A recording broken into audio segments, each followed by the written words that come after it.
अध्याय 21। जंगल का कानून। टार्ज़न के शिविर में धमकियों और वादों के इनामों के बल पर बंदर आदमी ने आखिरकार एक बड़ी नाव का पतवार लगभग पूरा कर लिया था। शिविर में मांस की व्यवस्था करने के अलावा उसने और मुगाम्बी ने बहुत सारा काम अपने हाथों से किया था।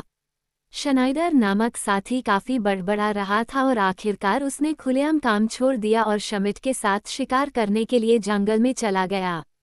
उसने कहा कि वह आराम करना चाहता है और टार्ज़न ने शिविर में पहले से ही असहनीय हो चुकी परेशानी को और बढ़ाने के बजाय दोनों लोगों को बिना किसी विरोध के जाने की अनुमति दे दी। हालांकि अगले दिन शनाइडर ने अपने किए पर पश्चाताप की भावना दिखाई और नाव पर पूरी लगन से काम करना शुरू कर दिया।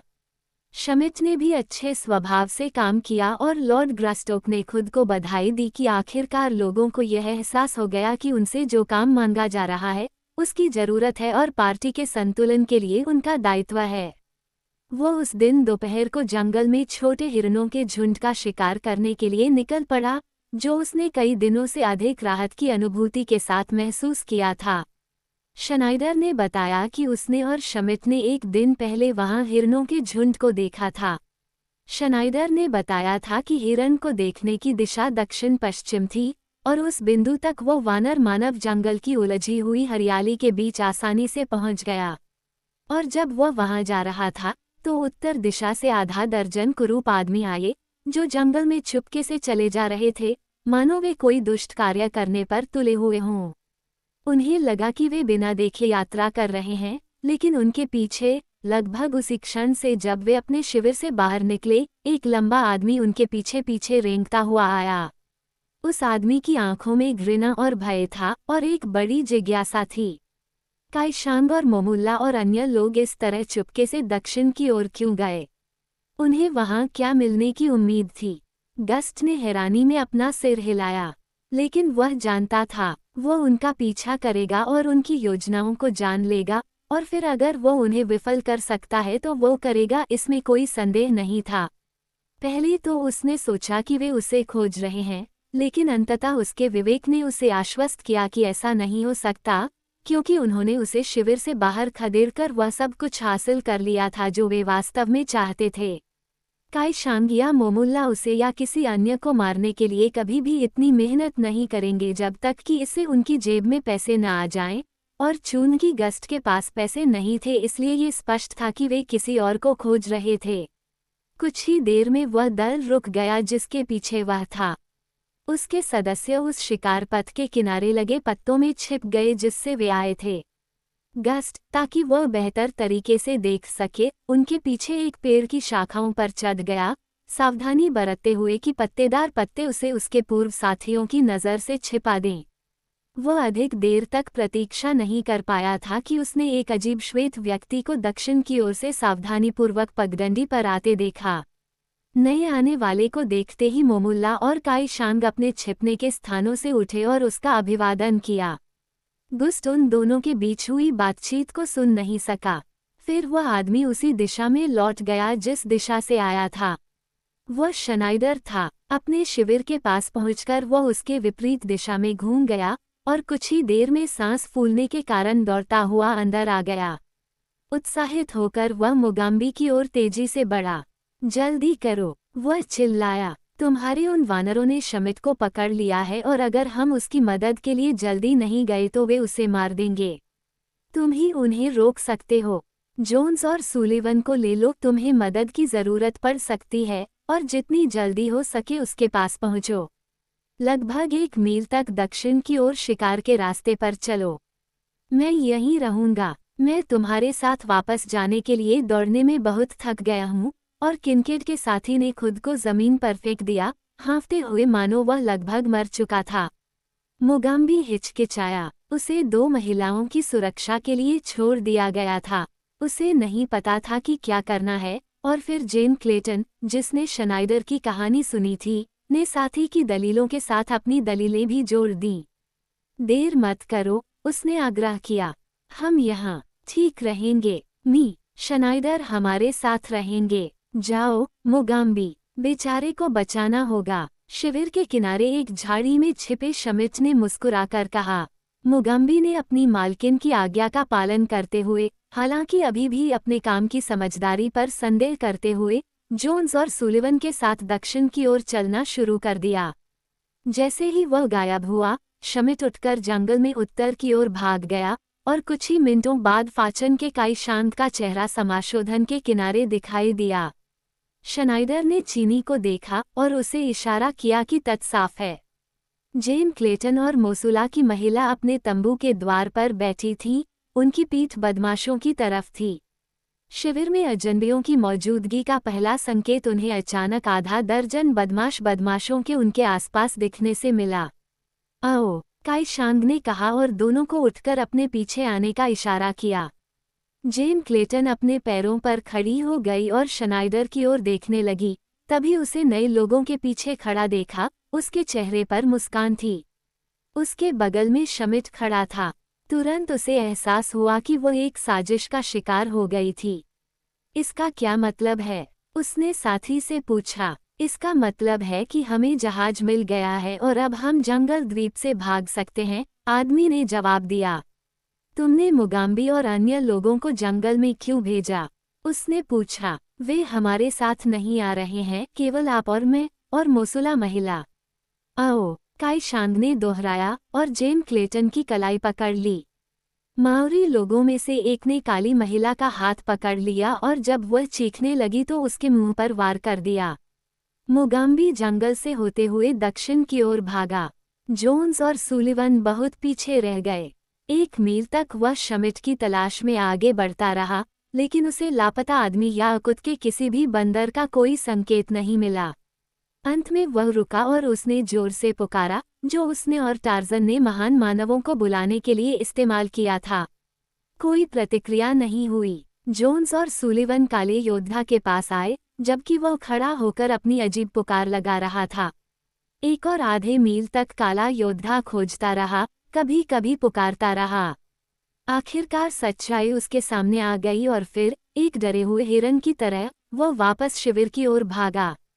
वहां पहुंचने पर, उसे अपने डर की पूरी पुष्टि होने में बस एक पल लगा। लेडी ग्रास्टोक और मोसुला की महिला चली गई थीं। इसी तरह, शनाइडर भी चला गया। जब जोन्स और सुलिवान मुगाम्बी के साथ शामिल हुए तो वह उन्हें साजिश में शामिल समझकर क्रोध में मार डालता, लेकिन अंततः वे उसे आंशिक रूप से यह विश्वास दिलाने में सफल रहे कि उन्हें इसके बारे में कुछ भी पता नहीं था। जब वे महिलाओं और उनके अपहरणकर्ता के संभावित ठिकानों के बारे में सोच रहे थे, तथा ये भी कि शनाइडर ने उन्हें शिविर से क्यों ले जाया, तो वानरों का टार्जन एक पेड़ की शाखा से झूलता हुआ आया और खुले मैदान को पार करके उनकी ओर आया। उसकी गहरी निगाहों ने तुरंत भांप लिया कि कुछ तो गड़बड़ है, और जब उसने मुगाम्बी की कहानी सुनी तो उसके जबड़े गुस्से से आपस में टकराने लगे और वह सोच में डूब गया। जेन क्लेटन को एक छोटे से द्वीप पर बने शिविर से ले जाकर साथी क्या हासिल करना चाहता था, जहां से टार्जन के प्रतिशोध से बचने का कोई रास्ता नहीं था। बंदर आदमी को यकीन नहीं हुआ कि वह आदमी इतना मूर्ख है, और फिर उसे सच्चाई का हल्का सा एहसास हुआ। शनाइडर ऐसा कोई काम नहीं करता जब तक कि उसे यथोचित रूप से यकीन न हो कि कोई ऐसा तरीका है जिससे वह अपने कैदियों के साथ जंगल आइलैंड से निकल सकता है। लेकिन उसने काली औरत को भी क्यों साथ ले लिया? वहां जरूर कोई और भी रहा होगा, जिनमें से एक को सांवली औरत चाहिए थी। आओ, टार्जन ने कहा, अब केवल एक ही काम करना है, और वह है निशान का अनुसरण करना।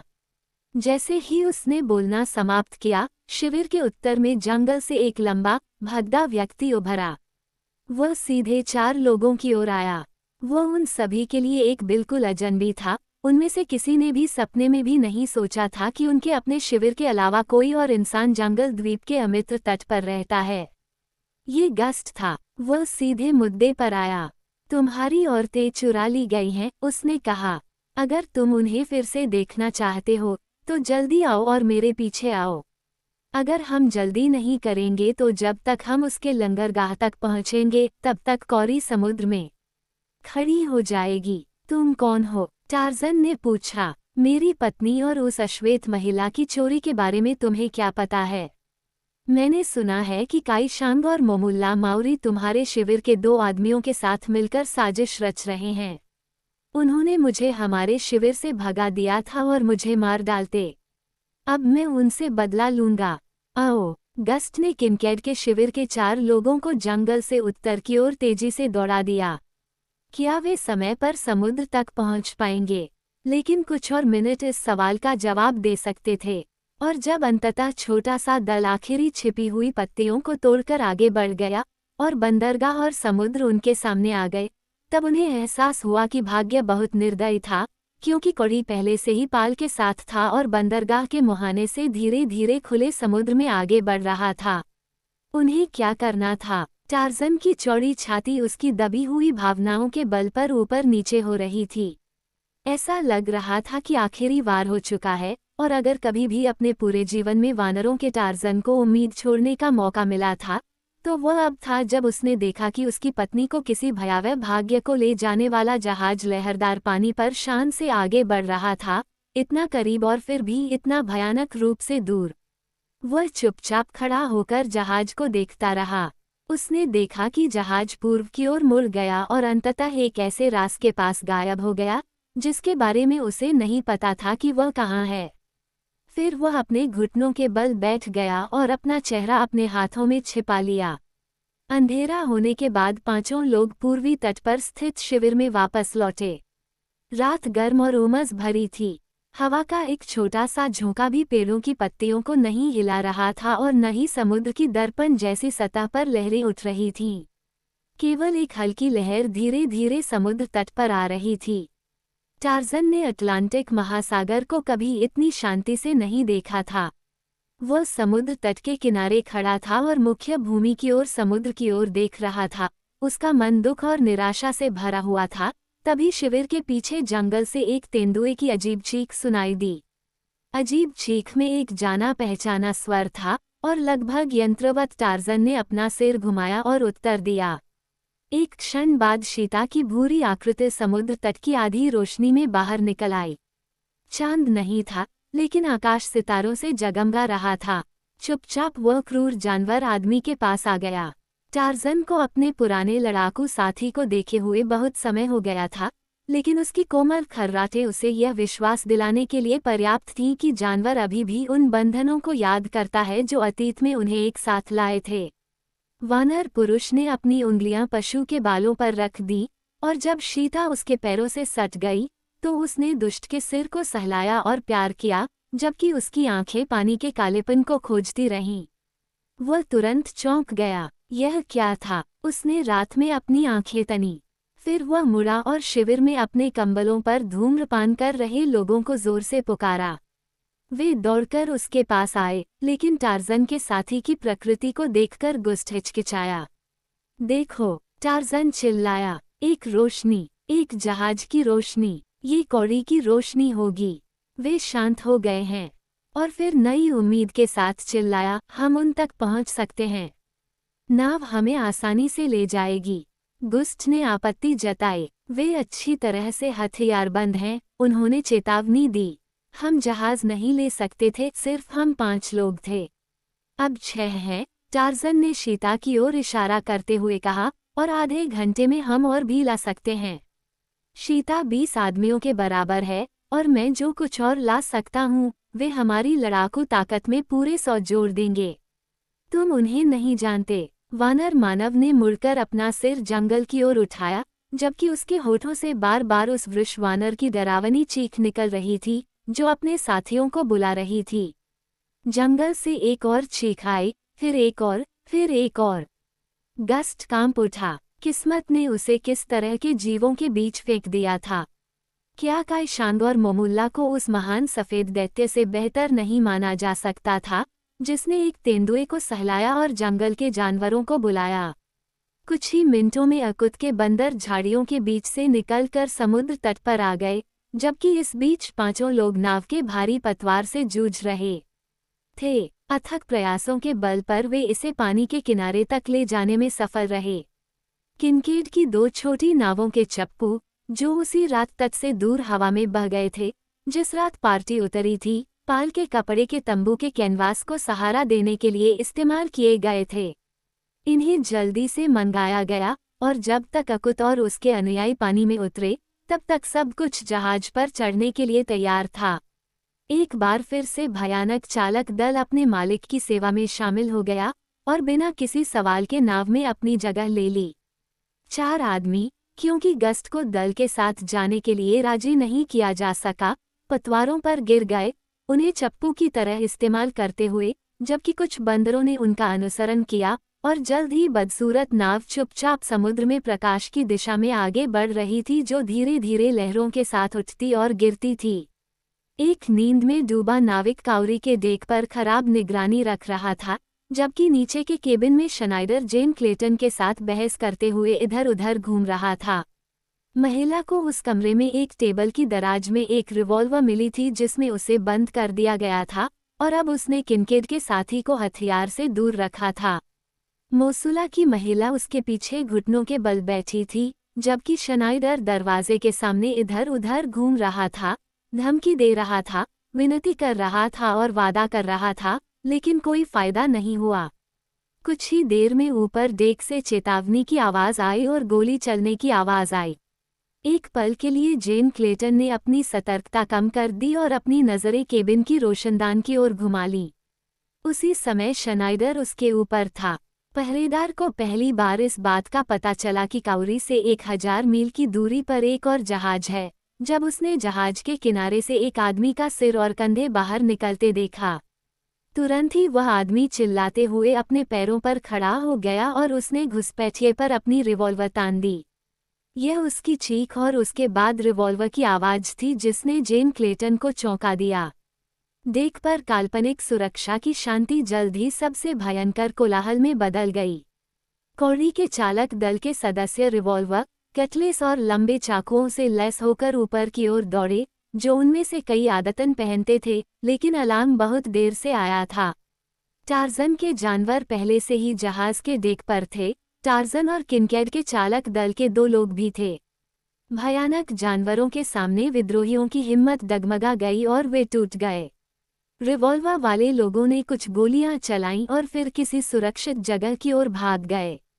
कुछ लोग कफन में चले गए, लेकिन अकूत के बंदरों को वहां उनसे ज्यादा घर जैसा महसूस हुआ। भय से चीखते हुए माओरी लोगों को उनके ऊंचे ठिकानों से घसीटा गया। जेन की तलाश में निकले टार्जन द्वारा अनियंत्रित जानवरों ने अपने क्रूर स्वभाव का पूरा प्रकोप उन दुखी लोगों पर उतार दिया जो उनके चंगुल में फंस गए थे। इस बीच शीता को लगा कि उसके बड़े नुकीले दांत सिर्फ एक गले में धंस गए हैं।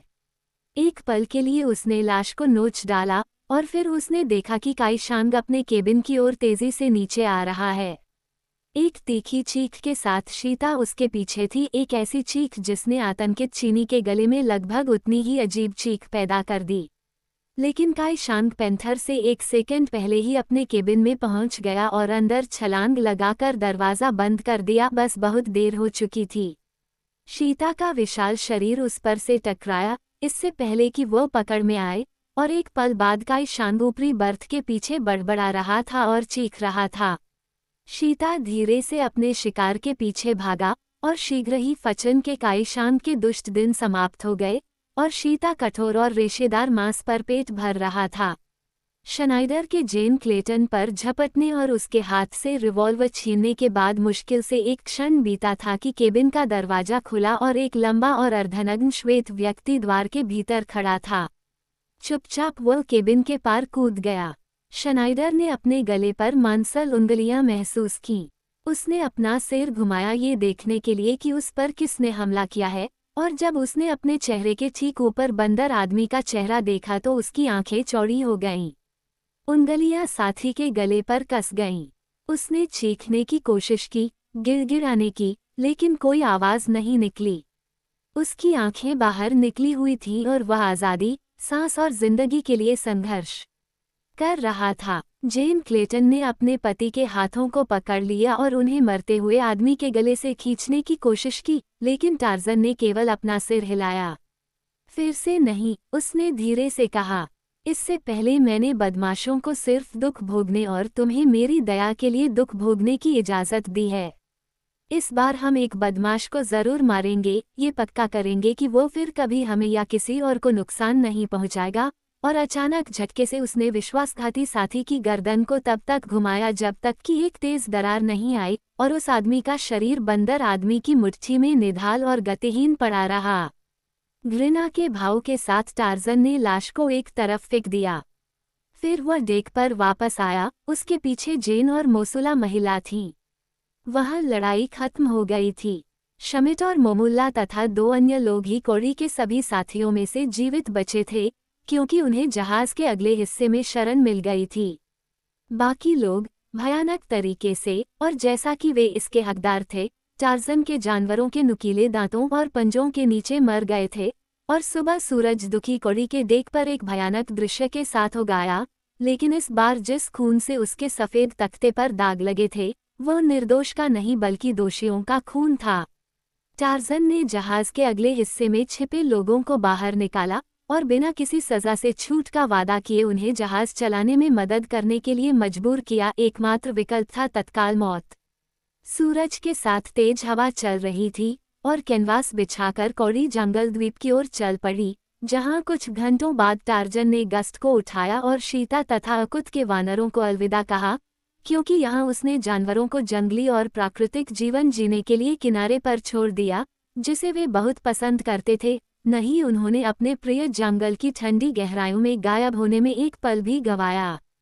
इस बात पर संदेह किया जा सकता है कि उन्हें पता था कि टार्जन उन्हें छोड़कर जाने वाला है, सिवाय संभवतः अधिक बुद्धिमान अकूत के मामले में, जो अन्य सभी लोगों के बीच अकेला ही समुद्र तट पर रह गया था, जबकि छोटी नाव उसके क्रूर स्वामी को लेकर स्कूना की ओर बढ़ रही थी। और जब तक उनकी आंखें दूरी तक देख सकती थीं, जेन और टार्जन डिग पर खड़े होकर जंगल द्वीप की लहरों से भरी रेत पर एकाकी मानव आकृति को निश्चल खड़े हुए देखते रहे। 3 दिन बाद कौड़ी एचएम स्लूप ऑफ वॉर शोरवाटर से टकराई, जिसके वायरलेस के जरिए लॉर्ड ग्रास्टोक जल्द ही लंदन से संपर्क में आ गया। इस तरह उसे पता चला कि उसका और उसकी पत्नी का दिल खुशी और आभार से भर गया। छोटा जैक लॉर्ड ग्रास्टोक के टाउन हाउस में सुरक्षित था। जब वे लंदन पहुंचे तब उन्हें उन उल्लेखनीय परिस्थितियों के बारे में पता चला जिनके कारण शिशु को कोई नुकसान नहीं पहुंचा। पता चला कि रोकोफ को डर था कि कहीं वह बच्चे को दिन में किनकेड पर न ले जाए, इसलिए उसने उसे एक छोटी सी गुफा में छिपा दिया था, जहां अनाम शिशुओं को रखा जाता था, और वह उसे अंधेरा होने के बाद स्टीमर तक ले जाने का इरादा रखता था। उसके सहयोगी और मुख्य लेफ्टिनेंट पॉलविच ने अपने चालाक मालिक की लंबे समय से चली आ रही शिक्षाओं के अनुसार आखिरकार उस विश्वासघात और लालच के आगे घुटने टेक दिए जो हमेशा उसके वरिष्ठ की पहचान रहा था, और बच्चे को बिना किसी नुकसान के वापस करके मिलने वाली भारी फिरौती के विचार से बहककर उस बच्चे के माता पिता का रहस्य उस महिला को बता दिया जो शिशु आश्रय का संचालन करती थी। उसके माध्यम से उसने एक और शिशु के प्रतिस्थापन की व्यवस्था की, यह अच्छी तरह से जानते हुए कि रोकोफ को इस बात का संदेह कभी नहीं होगा कि उसके साथ क्या चाल चली गई है। महिला ने पॉलविच के इंग्लैंड लौटने तक बच्चे को अपने पास रखने का वादा किया था, लेकिन बदले में वह सोने के लालच में आकर उसके विश्वासघात के लिए प्रलोभित हो गई थी, और इसलिए उसने बच्चे की वापसी के लिए लॉर्ड ग्रास्टोक के वकीलों के साथ बातचीत शुरू कर दी थी। एस्मेरल्डा, वह बूढ़ी नीग्रो नाज, जिसकी छोटे जैक के अपहरण के समय अमेरिका में छुट्टी पर होने को उसने इस आपदा का कारण बताया था, वापस आ गई थी और उसने शिशु की सकारात्मक पहचान की थी। फिरौती की रकम चुका दी गई थी और अपहरण की तारीख से 10 दिनों के भीतर भावी लॉर्ड ग्रास्टोक को, उसके अनुभव से कोई भी नुकसान नहीं पहुंचा था, उसके पिता के घर वापस भेज दिया गया था। और इस प्रकार निकोलस रोकोफ की अनेक दुष्टताओं में से अंतिम और सबसे बड़ी दुष्टता न केवल उस विश्वासघात के कारण बुरी तरह से विफल हो गई जो उसने अपने एकमात्र मित्र को सिखाया था, बल्कि इसके परिणामस्वरूप कट्टर खलनायक की मृत्यु हो गई और लॉर्ड और लेडी ग्रास्टोक को मानसिक शांति मिली जो उनमें से कोई भी कभी महसूस नहीं कर सकता था, जब तक कि रूसी के शरीर में प्राण सुलगते रहे और उसका दुष्ट मन उनके विरुद्ध नए अत्याचार करने के लिए स्वतंत्र था। रोकोफ मर चुका था, और जबकि पॉलविच का भाग्य अज्ञात था, उनके पास यह मानने का हर कारण था कि वह जंगल के खतरों का शिकार हो गया था, जहां उन्होंने उसे आखिरी बार देखा था, अपने मालिक का दुर्भावनापूर्ण उपकरण। और इस प्रकार जहां तक वे जानते थे वे इन दो व्यक्तियों के खतरे से हमेशा के लिए मुक्त हो गए थे। ये एकमात्र शत्रु थे जिनसे वानरों के टार्ज़न को कभी डरने का अवसर मिला था, क्योंकि उन्होंने उन लोगों के माध्यम से उस पर कायरतापूर्ण प्रहार किया था जिन्हें वह प्यार करता था। यह एक खुशहाल पारिवारिक पार्टी थी जो उस दिन ग्रास्टोक हाउस में पुनः एकत्रित हुई थी, जिस दिन लॉर्ड ग्रास्टोक और उनकी पत्नी शोरवॉटर के डेक से अंग्रेजी धरती पर उतरे थे। उनके साथ मुगाम्बी और मोसुला महिला भी थी, जिन्हें उन्होंने उस रात उगाम्बी की छोटी सहायक नदी के तट पर डोंगी के नीचे पाया था। महिला ने उस विवाह में वापस लौटने के बजाय अपने नए स्वामी और मालिक के साथ रहना पसंद किया, जिससे वह भागने की कोशिश कर रही थी। टार्ज़न ने उनके सामने प्रस्ताव रखा था कि वे वजीरी की भूमि में उसकी विशाल अफ्रीकी संपदा पर एक घर ढूंढ सकते हैं, जहां अवसर मिलते ही उन्हें भेज दिया जाएगा। संभवतः हम उन सभी को वहां भीषण जंगल और विशाल मैदानों के क्रूर रोमांस के बीच देखेंगे, जहां वानरों के टार्ज़न को सबसे अधिक रहना पसंद है। कौन जानता है।